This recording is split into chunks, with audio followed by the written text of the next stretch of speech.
Hello friends, இன்னைக்கு இந்த வீடியோல ஒரு கிரீன் ஸ்கிரீன்ல இருக்கக்கூடிய வீடியோவை கிரீன் ஸ்கிரீனை ரிமூவ் பண்ணி பேக் சைடில் நீங்க விருப்பப்பட்ட வீடியோவை எப்படி அட்டாச் பண்றது, ஸ்கிரீன்ல டிஸ்பிளே ஆகிற மாதிரியான வீடியோவை எப்படி நம்ம செட் பண்றது அப்படிங்கறத பார்க்க போறோம். இன்ட்ரெஸ்டிங்கான வீடியோ. வாங்க நம்ம வீடியோக்குள்ள போகலாம். இன்சர்ட் அப்ளிகேஷனை ஓபன் பண்ணிக்கங்க. இதுக்குள்ள வீடியோவை கிளிக் பண்ணிக்கங்க. இப்போ பேக்ரவுண்டில் இருக்கக்கூடிய ஒரு அனிமேஷன் எஃபெக்டில் எது வேணாலும் நீங்கள் சூஸ் பண்ணிக்கலாம். உங்களுக்கு தேவையானது எது வேணாலும் நீங்கள் சூஸ் பண்ணிக்கலாம்.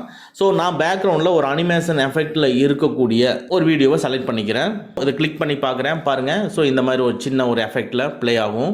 அடுத்தது பண்ணி மெனுவை லைட்டாக மூவ் பண்ணி பிஐபியை கிளிக் பண்ணுறேன்.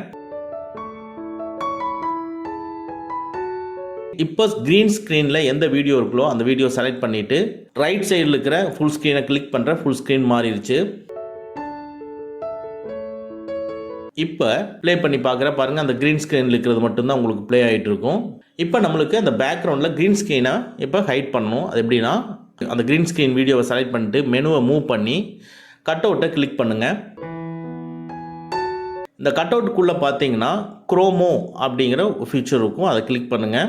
அதை கிளிக் பண்ணின உடனே உங்களுக்கு அந்த வீடியோவோட ஸ்க்ரீனில் ரவுண்ட் ஷேப்பில் வந்துடுச்சு. ஸோ அந்த ஷேப் வந்து எங்கே நீங்கள் மாற்றணும்னு நினைக்கிறீங்களோ அங்கே கொண்டு போய் அந்த பாயிண்டரை வைக்கணும். நான் அந்த க்ரீனில் கொண்டு போய் வைக்கிறேன். அவ்வளோதான் பாருங்கள், க்ரீன் ஸ்க்ரீன் ஹைட் ஆயிடுச்சு. ஓகேங்களா? ஸோ ஆனால் இருந்தாலும் இந்த பர்சனோட அவுட்லைன் பார்த்தீங்கன்னா க்ரீன் இருக்குது.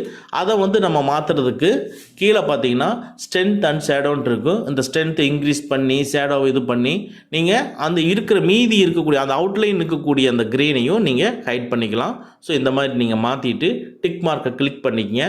அவ்வளோதான். ஒரு க்ரீன் ஸ்க்ரீன் எஃபெக்டை இப்படி தான் நம்ம ஹைட் பண்ணி ரியல் எஃபெக்ட் கொண்டு வர முடியும். இந்த வீடியோ உங்களுக்கு பிடிச்சதுன்னா லைக் பண்ணிக்கங்க.